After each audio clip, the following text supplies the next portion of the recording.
You cannot let your life be controlled by fear, because if you do, you'll end up being one of those people who speak about what they could have been, what they could have done. You know, those people who say things like, I could have been great, or I could have done this, or this is the impact I could have made.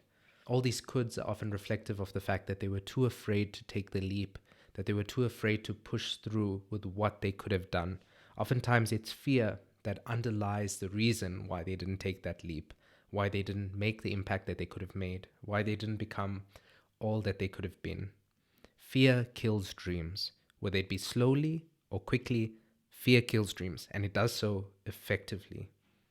But it can only kill the dreams if it controls your behavior, and you do not have to let it control your behavior. Just take a moment to imagine what your life could be like if it weren't run by fear.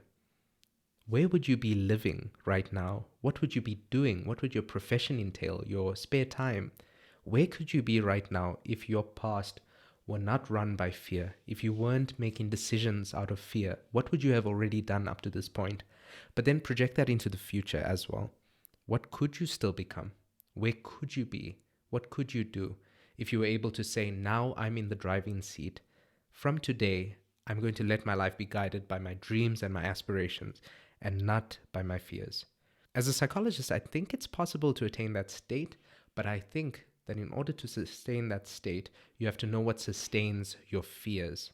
What keeps fear ticking in your life? Now, as a psychologist, I know that many things cause fear to occur. It can be genetics. You know, we have a genetic preparedness to be afraid of spiders and snakes, for example. It doesn't mean everybody is, but it's easier for us to learn to be afraid of snakes and spiders because of our genetics. We can also become afraid because of experiences. Maybe we go through something traumatic, and that experience creates the fear.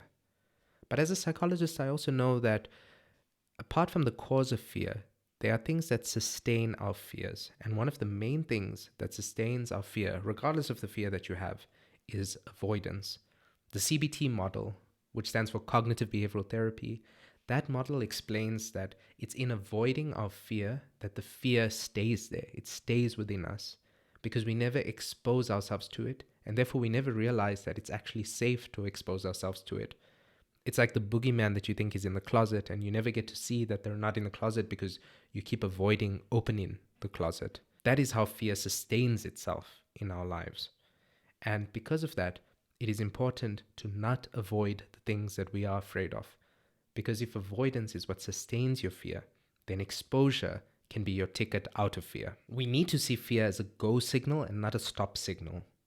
When we are afraid of something, we need to see it as a sign that we need to confront something and not run away from something. That is how you expose yourself to fears and overcome them in the long term. And here, of course, I'm referring to illusory fears. So these fears that don't actually present real danger. If there's real danger, please don't lean into those fears. If you're afraid of jumping off a 50-story building, I'm not telling you to jump off the building and lean into that. I'm talking about fears that we know can't cause any harm, such as public speaking or speaking to someone that you like or whatever else it is. In those cases, we need to see fear as a go signal, not a stop signal. And perhaps you need to start doing that from today. I'm a psychologist, and I overcame my fear of public speaking by using the principles of exposure therapy in my own life. I didn't know it at the time, but when I was younger, I was really afraid of public speaking. I was afraid of the judgment and the criticism that I could receive, and I felt very vulnerable being on stage. But at the time, I didn't know that the way that I had overcome my fear of public speaking was by slowly exposing myself to the things that I fear. That is how I slowly overcame that fear. So in primary school and high school, I volunteered to be the person who speaks first. And then with time, I started to put myself in more uncomfortable situations. Even though I felt fear, I volunteered to be a tutor at university and then eventually became a lecturer when I qualified as a clinical psychologist. And today I can honestly say I have no fear of public speaking. I could get on a stage with 10,000 people listening to me and not feel afraid. I'd feel maybe some anticipation, excitement, maybe some butterflies and a bit of nervousness, but I would not feel fear, and I definitely would not feel the fear that stops me from getting on stage and doing something that's meaningful. And I'm not saying this to brag about my journey, but to inspire you that you could use the same principles in your own life. But there's a necessary part of this exposure therapy and how it works that's very important to its success and that's not often spoken about, which is willingness. Willingness is when you say that I am willing to put myself in a fearful situation because there's something more important on the other end. Willingness to lean into a scary situation when there's something more important on the other end of leaning into that situation is one of the most important predictors in whether someone overcomes a fear or not. I was willing to delve into lecturing even though when I was younger I had a fear of public speaking because there was something more important to me on the other end. I really value education, I value sharing ideas, and I also enjoy that.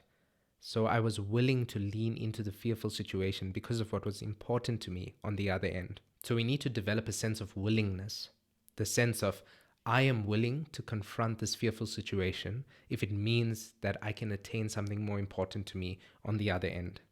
And the cool thing is that research shows that when you cultivate willingness, you don't just get the benefit of overcoming a specific fear, you also have increases in your overall well-being, which is just an awesome bonus. Chris Jami, the American poet, says that people will seek the ends of the galaxy to avoid that which they need the most.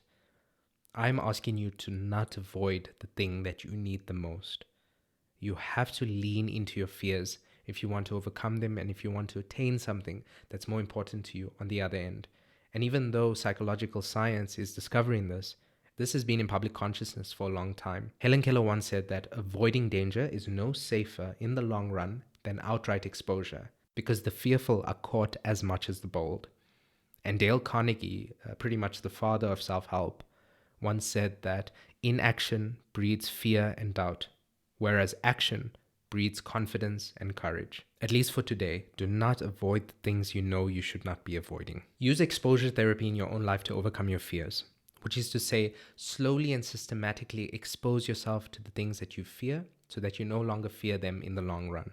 There are many ways to do this. Eleanor Roosevelt's recommendation was to lean into something you fear each day in small ways. You could do that in your own life. That is within your capacity. You could ask yourself, what is it today that I'm going to lean into that I'm a bit afraid of? And you could do that every day in a systematic way. Remember that exposure therapy is based on the psychological fact that fear is sustained by avoidance. But once you know this fact, you can use that to your advantage by not avoiding the things that you are afraid of. So let's get into the nitty-gritty of how to do this. Here's a step-by-step guide from a psychologist on how to overcome your fears using exposure therapy. The first step is to identify the fear and to make sure that the fear is a safe fear. There's no immediate danger to leaning into that fear. The second step is to identify sub-fears, things that are in that same domain of fear but that you're less afraid of. So for example, if the main fear is giving a public lecture, then sub-fears could be imagining that you're giving a public lecture. Another fear could be speaking to a loved one about something. Another fear could be giving a talk to your family instead of strangers. And you need to rank these fears in terms of the least fearful all the way up to your main fear.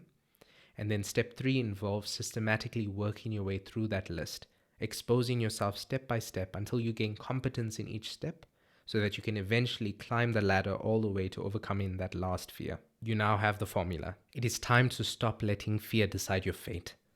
It would be okay to let fear run our lives if we were only afraid of things that were actually dangerous toward us. But most of us, most of the time, when we are afraid of something, we're afraid of things that aren't actually harmful to us in the long run. We're just afraid of things that might cause some discomfort, such as public speaking, or being vulnerable, or trying to pursue someone that you like. You need to lean into your fears. You are still alive if you're listening to this, so make the most of that.